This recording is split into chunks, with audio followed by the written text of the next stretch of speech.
Hello, and welcome back to my channel. Today we're going to be installing some mud flaps for a Fleetwood Murata, a 2019 RV.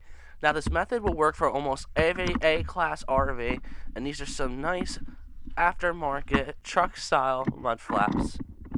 Alright, we got the mud flap in on the other side already, so we'll show you guys how it looks once it's done, and when it goes in, and what the steps are.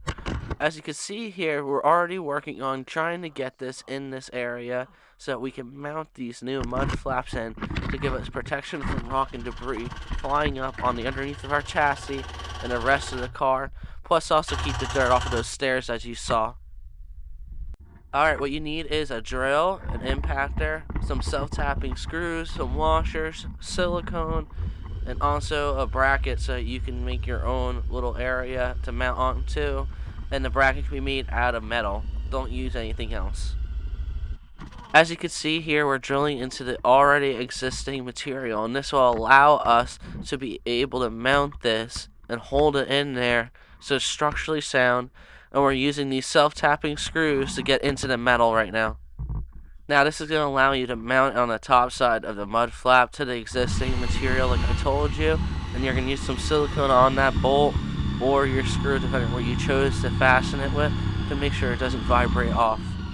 Now take your time, you're going to want to put about 3 of these self-tapping screws in this area, or 3 bolts with washers on each side, and tighten it down. Use some Loctite if you can do bolts. Alright, so we took a piece of unistrut, and this will be our bracket that we're going to use to attach the metal and the plastic, the 2 panels, back to each other. Now we're not drilling into the frame itself, we're going to the existing material that they use to build your motor home. As you can see, there's some tubular structure attached to your frame. That's what you're going to want to screw into or drill and tap and bolt. As you can see here, this is the angle where you can see how we're mounting it up in this area. And take your self-tapping screws to go through the plastic and mount that up too. This will be nice and easy compared to going through the metal. Make sure to get your impactor in a straight location this way that when you're going through it doesn't go through cross-threaded or in a way where it looks diagonal. And once you're through, we can now switch over and put a bolt in and tighten it down. Now make sure that you put down the washer first, and then that way when you put the bolt through it has a nice flat surface and it compresses down evenly all the way around the material. Next, we got the bolt to go through, and we push it through to the other side, and the other side will have a washer and a nut, which we're also going to put some Loctite on, and then we're going to seal it up with silicone.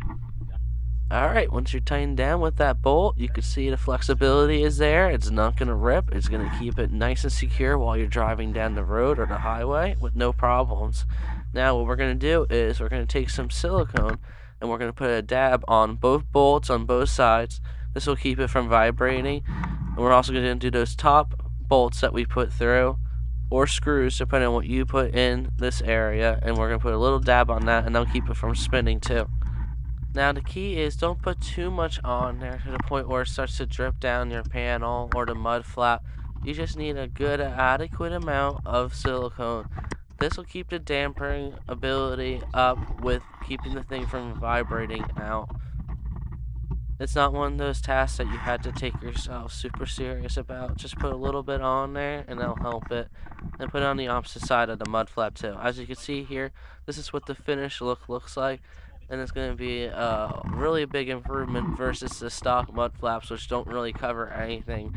Especially your stairs that go out on these rigs. As you can see here, all the dirt was flying up originally when they fold up underneath the chassis, and then you have to worry about all the debris and stuff like that coming up from your wheel.